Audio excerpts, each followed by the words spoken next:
Amazing. What they said. Have you ever been to Houston before? Many times. Many times. I think this is my first time to spend more than just a few minutes. I think I've passed through Like flying. once or twice, but driving yeah, to that's Corpus. so I'm gonna say yes, first time. Awesome. And my grandmother was from Houston. Oh, fantastic. Yeah. That's awesome. Well, we're thrilled to have y'all here, and just thank you so much for joining us today. So, YuYu Hakusho. And full disclosure, I'm a diehard fan. Sweet. Just, I grew up watching it on Toonami and everything, and this is one of my favorite animes of all time. And honestly, you three play some of my favorite characters, literally ever. Thank you. Thank you so We much. appreciate that. So, you've seen the impact of the show. What's it like to still know that it has this solid a fan base after all these years? Fascinating, because I'm thrilled because it was, kind of on the back burner for it, and in the last few years it's grown. For instance, my Chi Chi Pop would always, in Prince, outsell Botan, and now Botan has just taken over and running away with it, and I love that. Yeah, I think we owe a lot of that to the live action that Netflix did. Even though it wasn't the greatest, it did for people who were younger, introduce them to the anime, and then people were like, well, that wasn't what you should watch this, watch the anime. So. Yeah, it's certainly a treat that people are still discovering this show. Like 20 whatever years later, would have never expected this in our wildest dreams. That this would be the case. No. Never. That actually was going to be a question. Could you even predict the show's success? But yeah. Nope. Not one bit. No. No, I didn't know anime was popular for years. Well, none of us. We all started before we knew what anime was, really. I knew what anime Well, was. Speed Racer, G-Force. Akira, Miyazaki. I didn't really know that was anime. So I was 30 when I started with Dragon Ball Z, and I was like, I don't know if anybody's ever going to watch this, but I'm so happy to be working on it. Little did we know we were recording the biggest show in the world. Actually, yeah. Absolutely. Yeah, see, there you go. As a matter of fact, they're here who agree with you on that. So. That's right. So what was you got the auditions and everything, and like I said, you didn't know the show success, but what was the audition like? Were you contacted and said it's for this, or was it just another audition? Back then they'd give us the flip book with a picture of the character, small description, and 3 lines. I was excited because Botan reminded me of a character in a Spielberg movie called Always, where Audrey Hepburn, it was her last film, and she played a Botan-ish character, which is kind of why I went with that dialect. And that was my inspiration, and I wanted that part really bad. I think the dialect fit really for the character that she was. Thank you. There was big anticipation for YuYu Hakusho at Funimation because there were only 14 of us working at the time. That's an exaggeration, but it felt like that. I miss those days. I miss being in every show and Funimation. Yeah, we used to get cast in every That's show. why so many of us OGs are in Everything. Yeah, all the crossover. And But- then all the new people came. Yes, but YuYu was the first big show after Dragon Ball Z. We'd done some littler ones in between, but everybody knew that if you got one of those lead roles and there were over 100 episodes, you were gonna work a lot. Yeah. And so everybody was super excited to audition for it. I auditioned for all 4 leads. And then they started the recording, and they recorded the first 4 episodes.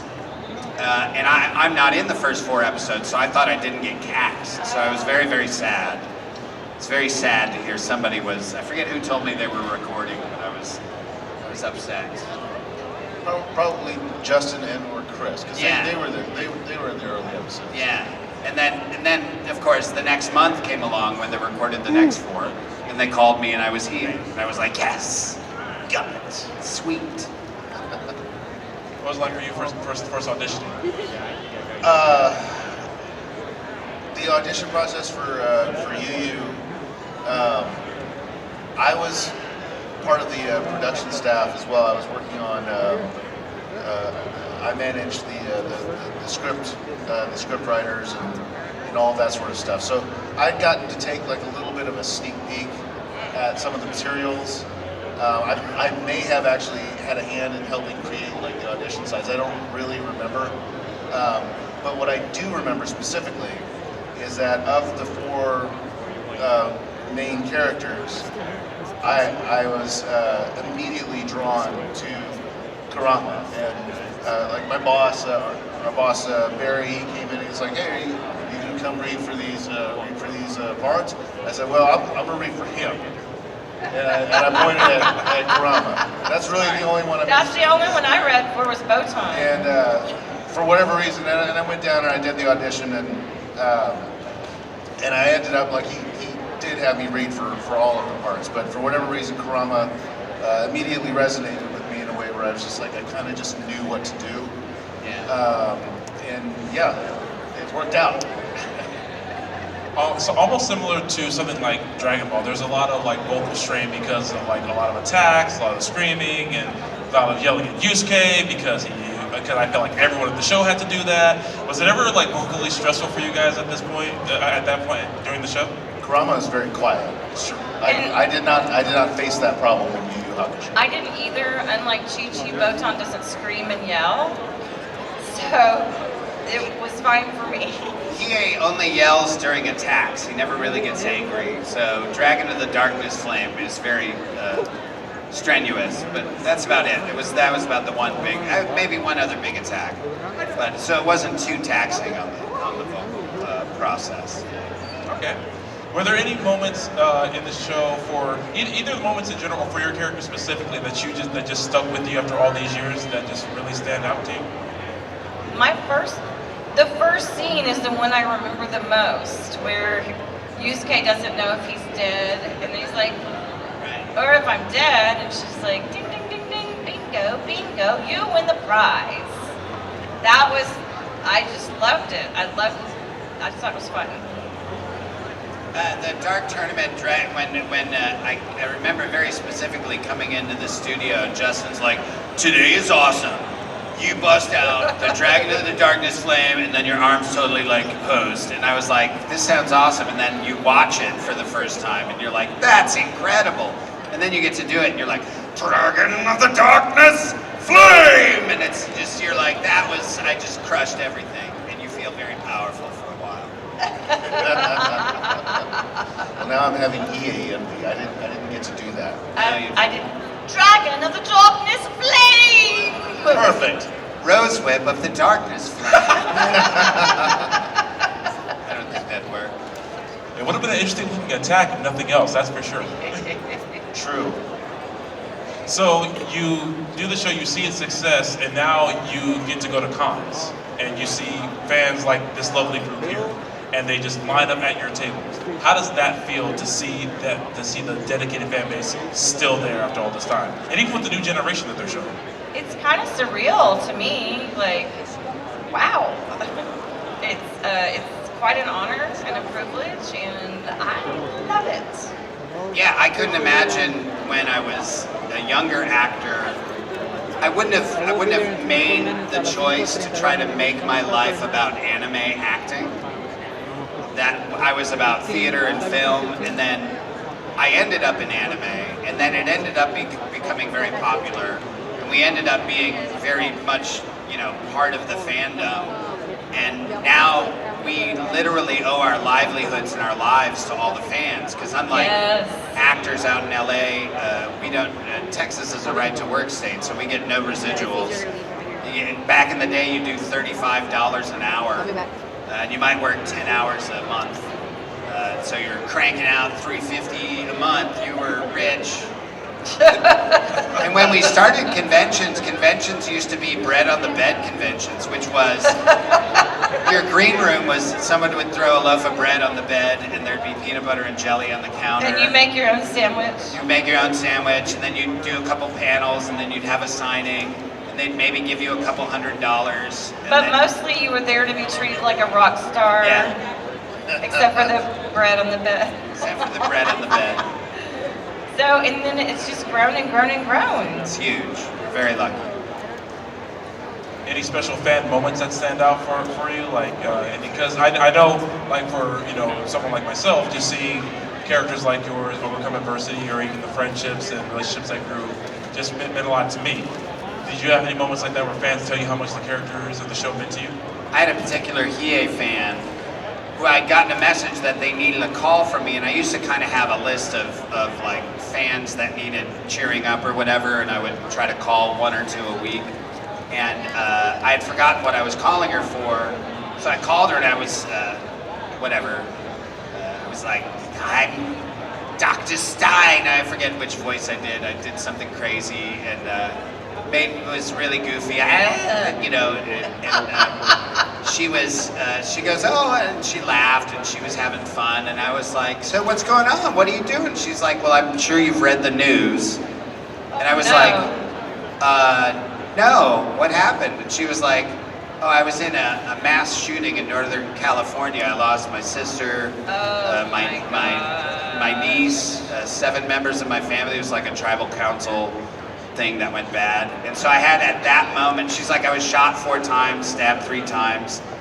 And I was like, at that moment, I could have been like, I had just been being a complete ridiculous dork. And I was either like, I either need to double down or just apologize and hang up. And so I was like, you were shot 3 times and stabbed 4 times.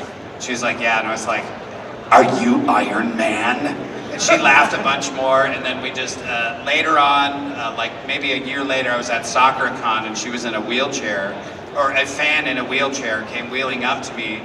And she goes, I'm the girl who's in the hospital.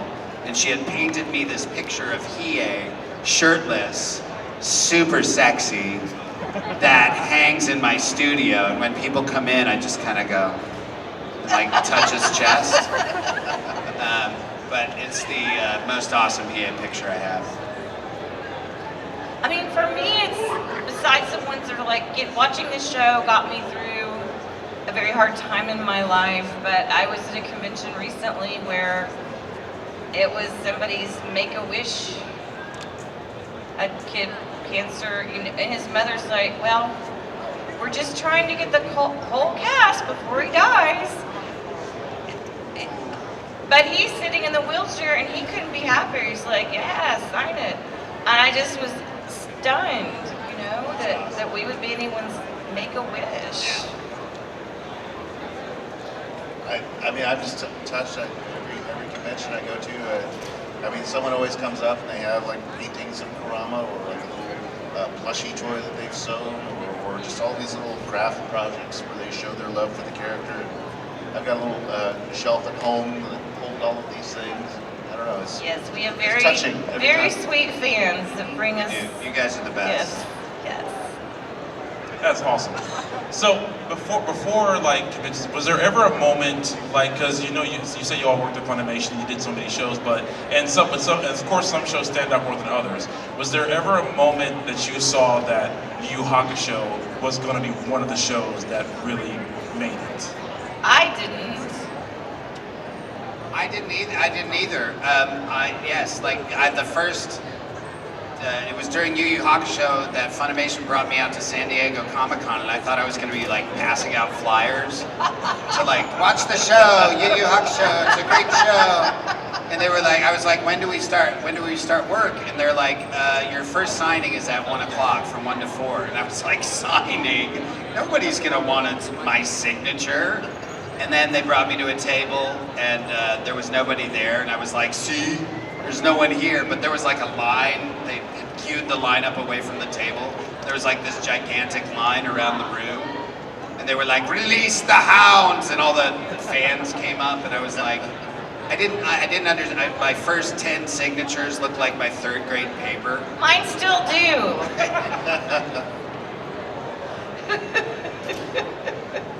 Is there a moment that you knew that the show had made it? I mean, it's I don't know that I ever really truly felt that way back then, because we had Dragon Ball Z, of course, was insanely popular, and so YuYu Hakusho made it onto television, and so Funimation succeeded in getting it on the air, and that was neat. but it never really seemed like it had reached like Dragon Ball Z levels. So I always felt like our bosses were a little bit disappointed and that it didn't explode even more. So I don't know if back in the day I really felt like just how much it was really just kind of resonating in that sort of just undercurrent where it just, I don't know, that enduring fandom that it's amassed. I think we didn't know how big it was until the last couple of years when Pops came out and new fandom came out and old fandom saying I'm rewatching and it's still one of my favorites. I mean, I knew it was a beloved show, but not like what I'm seeing this weekend. For me, it's 95% YuYu Hakusho. Yeah. Well, to be fair, I've probably rewatched the Dark Tournament saga about 18 times, and I'll probably give it a rewatch after this weekend. So yeah, that's one of my favorite arcs in all of anime, like hands down. It is a great arc.